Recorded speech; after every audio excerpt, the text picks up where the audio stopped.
क्या बिहार की सियासत एक बार फिर बड़े टकराव की ओर बढ़ रही है? क्या राज्यसभा चुनाव सिर्फ एक सीट की लड़ाई है या इसके पीछे छिपी है सत्ता और साख की जंग? बिहार विधानसभा परिसर से निकली एक बैठक ने राजनीतिक गलियारों में हलचल तेज कर दी है।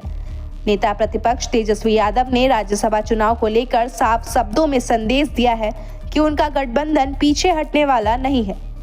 मीडिया से बातचीत में उन्होंने आत्मविश्वास से कहा कि गठबंधन अपना उम्मीदवार उतारेगा, नाम जल्द घोषित होगा और जीत हर हाल में उनकी ही होगी।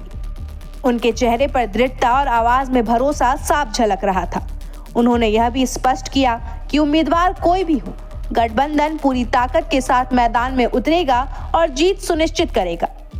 इस बयान ने बिहार की राजनीति में नई सरगर्मी भर दी है, जहां राज्यसभा की हर सीट समीकरणों का नया गणित लिखती है। लेकिन बात यही खत्म नहीं हुई।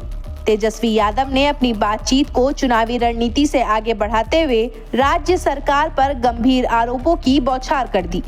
उन्होंने नियंत्रक एवं महालेखा परीक्षक यानी CAG की हालिया रिपोर्ट का हवाला देते हुए कहा कि इसमें भारी वित्तीय अनियमितताओं और घोटालों का खुलासा हुआ है। उनके शब्दों में यह सिर्फ गड़बड़ी नहीं बल्कि बंदर बांट और पैसों की डकैती है।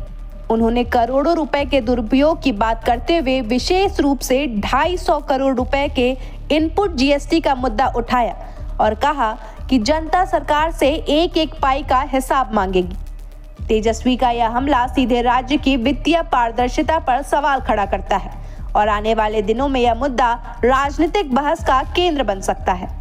इसी दौरान केंद्रीय गृह मंत्री अमित शाह के बिहार से घुसपैठियों को निकालने संबंधी बयान पर भी उन्होंने तीखा पलटवार किया।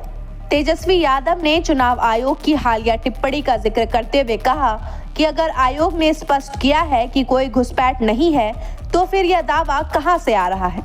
उन्होंने सवाल उठाया कि क्या यह बयान महज चुनावी माहौल बनाने की कोशिश है। तेजस्वी ने भाजपा पर समाज को बांटने और चुनाव के समय माहौल को गरमाने का आरोप लगाया है। उनके अनुसार जहां जहां चुनाव होते हैं वहां इसी तरह के मुद्दे उछाले जाते हैं ताकि असली सवालों से ध्यान हटाया जा सके। बिहार की राजनीति में यह बयानबाजी आने वाले दिनों में और तीखी हो सकती है। राज्यसभा की सीट भले एक हो, लेकिन इसके इर्द गिर्द सियासी रणनीति, आरोप प्रत्यारोप और राजनीतिक संदेशों की जंग अब खुलकर सामने आ चुकी है।